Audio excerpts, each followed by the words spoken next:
Después de revelar en primicia los tiempos oficiales del Corvette ZR1X, muchos se preguntaron, ¿de dónde salió este monstruo? Es por eso que les traemos un video oficial, producido directamente por General Motors, que muestra cómo nació este proyecto secreto, radical y con una sola misión: convertirse en el Corvette más rápido de la historia. Desde su desarrollo hasta las pruebas en Nürburgring, este material explica por qué el ZR1X es una bestia hecha para romper récords. Y en MotorHack te lo compartimos para que entiendas por qué el ZR1X no llegó a competir, llegó a dominar. Disfrútalo.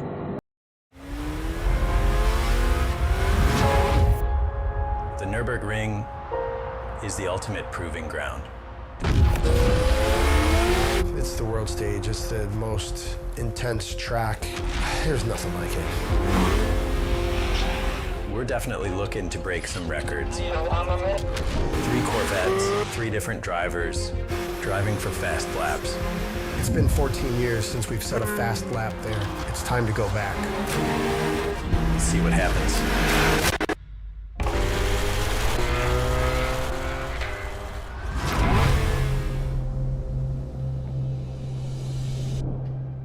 This idea came about roughly 20 months ago. We called it Project 7. There's only a small handful of vehicles in the world that are able to achieve a sub-7-minute lap, and we want to make sure Corvette is on that list. Anything sub-7 is more elite, right? It's another level of fast. But the way we're doing it, it's very unusual. Everybody always does this with a professional driver. Our goal really is to show what the capability of our cars are, but we want to do it with our own team, with our own people.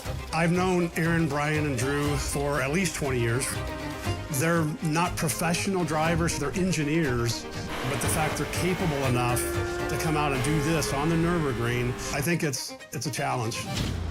it's been a while since we've set a lap time at the Nürburgring. I think it's been 14 years, and it's something we've been asking for a while. And now you fast forward to Corvette Z06, ZR1, and ZR1X. This is world-class performance, and we can put that up against anybody.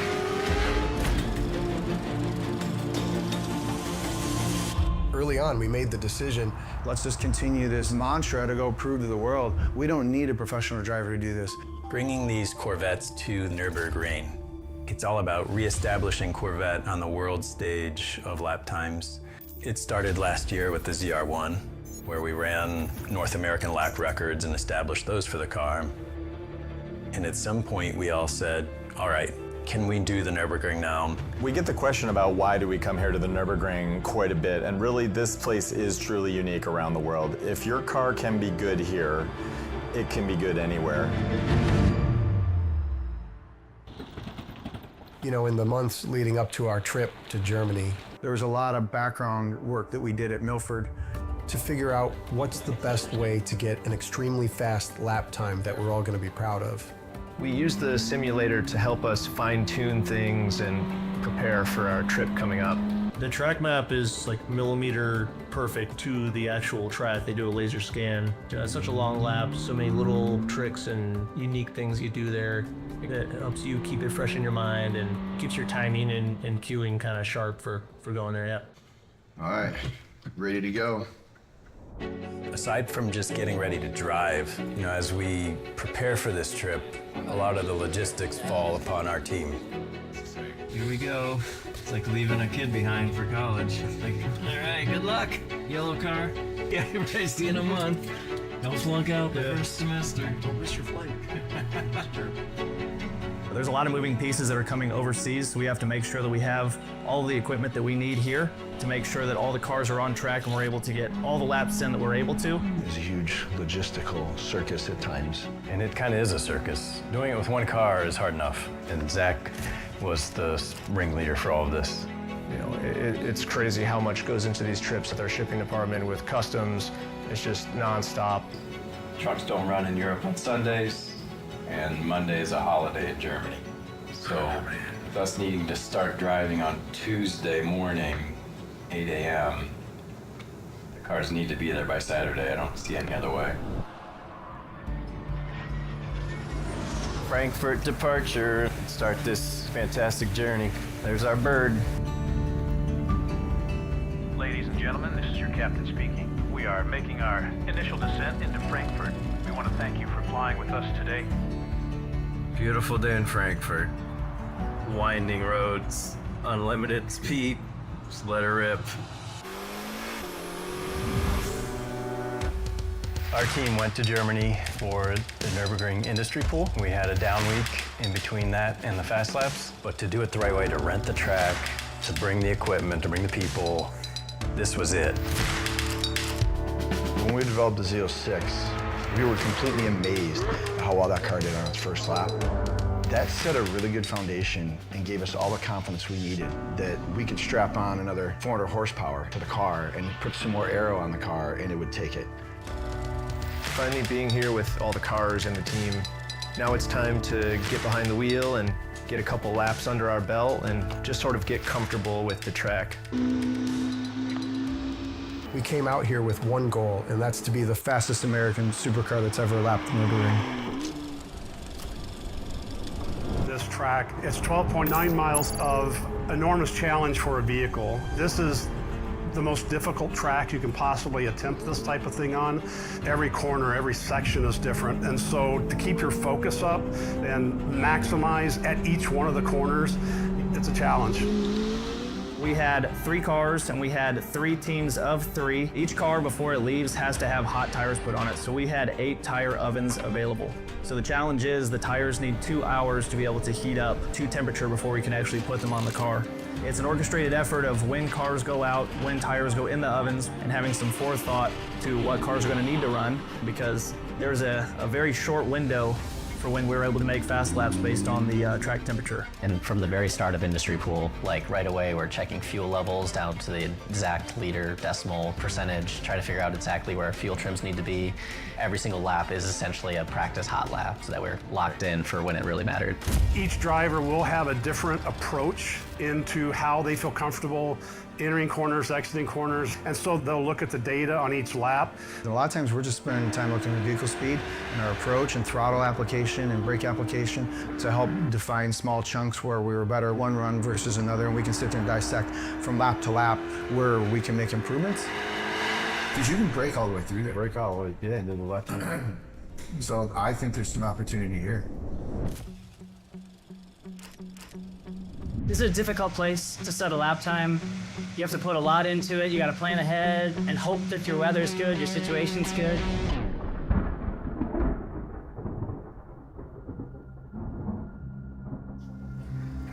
Yeah, there you go right there. What's this say? Nürburgring, expected to start in the next few hours. The last time I looked at it, it kind of started to dissipate. Yeah. We obviously got really good at this because we finished prepping all the cars, so now we're standing around worrying about the weather. So we're still going to do the scouting at 7 and all that good stuff. So we're going to proceed until rain shuts us down. Yeah. Okay. You know, we're kind of gutted. Mother Nature didn't do us any favors. And we've had other fast lap attempts from GM drivers that got caught out in the rain, right? So yeah, you never know what the weather system is going to be there. All we can do is kind of plan at what point do you still try to go for a lap, but you just got to go ahead and make the best of it, you know. Yeah, I think it's clearing up. It's a blessing in disguise. Just takes trouble. Holds off. If it rains at 10 and it dries off by 1 or 2, I think the track's going to be prime for the rest of the afternoon. Yeah. So I think we'll have more runs than we would have if it was full sun. To be a driver here is kind of every kid's dream come true, really. These are the cars on the track with our best people and best capability. So many things have to come together and go right to achieve the type of lap times that we're aiming for. For me, pre-race ritual, I say a little prayer because it's dangerous, right? We know that. And when we're fully sending it here, it's a different environment than development driving. One of the things I do when I settle down into the car, getting ready to run a fast lap, I definitely try to do my best to visualize the lap. When I'm sitting there, I'm just thinking about just being precise and hitting all my marks and driving the lap extremely clean with no mistakes is what I'm focusing on. Getting a good result is really a big deal. You know, this team is so awesome. Everyone is such an all-star and has done such a great job in their respective position, and you know, you kind of just don't want to let them down. We'd already achieved some amazing track times back in the fall, but you know, the big question was, what about the Nürburgring? And now we're going to finally answer it.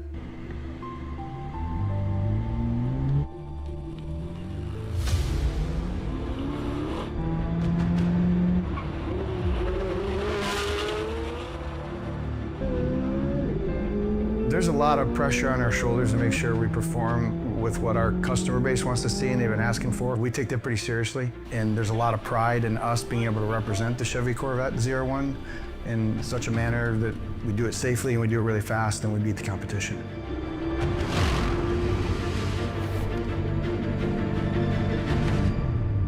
We knew that anything under a 7-minute lap was going to be very impressive.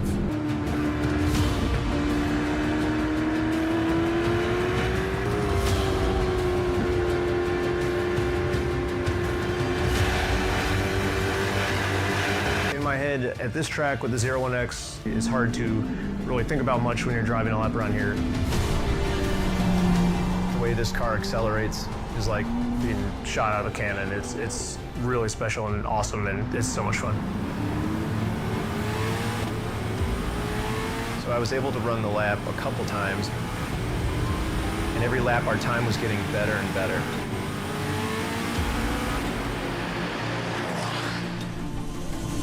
As the cars come in, you're trying to pull data, quickly send it back home, make sure everything's okay. Again, letting them focus on just driving the best lap that they possibly could.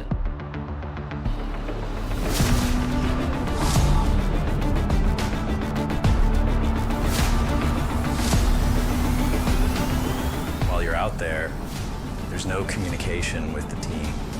It's just you in the car doing your lap. Any mistake when you're going that fast could be really bad. I think for me, I remember feeling like, all right, now I'm understanding where this car will let me challenge it.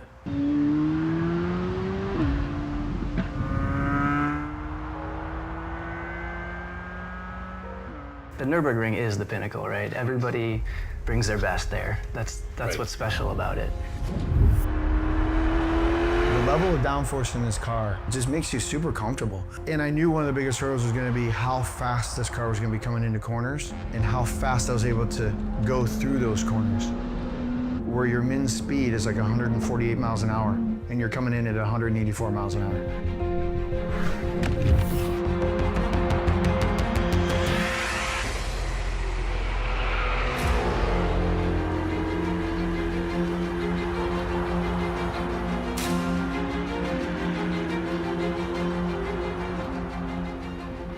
When the car comes in, we had a very short amount of time to turn that around to go back out. So the car had to go up on jack stands, tires removed.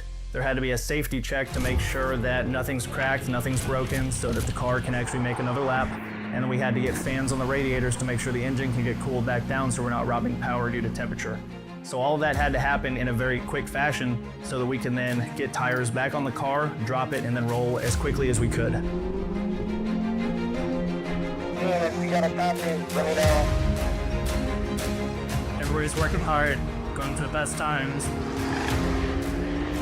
When you're on the brink of something so big and so monumental, speaks to the passion that each team member has that makes the car what it is.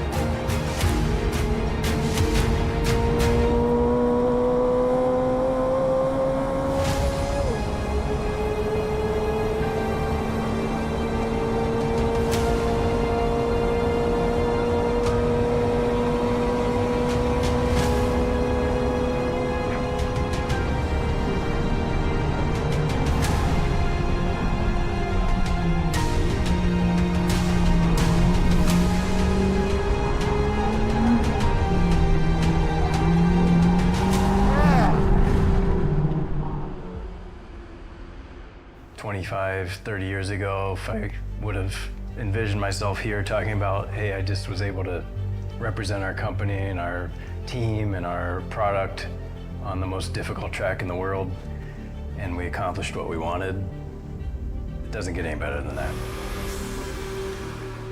I think that's what makes Corvette unique, too, is having these capable drivers plus the engineering talent to really dial in a car that anybody could take to a track and have fun with it. But knowing it's all done in-house by these drivers and by these engineers is pretty special. You know, we're not just engineering something we don't care about. Like, this is our passion. This is what we do for a career, for work, for a hobby, and I think it benefits the customer greatly. I don't think there's anyone else who does this within a single model, in a single plant, and certainly not in America. And that's what Corvette's always been about, is this offering for accessible performance. And now we've just turned the dial to 11. Well, Mark, we had a good week. We had a good finish here. I was in the Z06 and achieved a 7:11.8 lap time. The ZR1 finished with a 650.76. Holy cow, you guys. ZR1X, you ran at 649.2. And if you look at the list of cars, that's the fastest American sports car, period. There you go. Yeah. That's right. So that puts us 5th and 7th on the all-time list here. Dude, that was like insane. Yep. That's the front of a Chevrolet dealership. There you go. Yeah. That's right. Oh man, this is great. We just made some history, so how could this be any better? I've come here for 20 years doing development laps. I'm wiped out. That's one of the most intense things I've ever done. You became the fastest American rear drive car. So that's amazing. Our grandkids are going to be talking about this. I'm really proud of the whole team. Just super happy to get the result, to get to experience that with everyone, share that with everyone, and then also having my wife there on Friday. Oh yeah, super happy. But what happens next? So what's next for us? It could be more trips over there for development. I think this one, we want to let this one sink in for a long time, though. Yeah, I think historically Corvette's always got something else coming, right? We don't stop. It feels like mission accomplished, being the fastest American car around the Nürburgring. Actually, the 2 fastest American cars around the Nürburgring now, right? Yeah.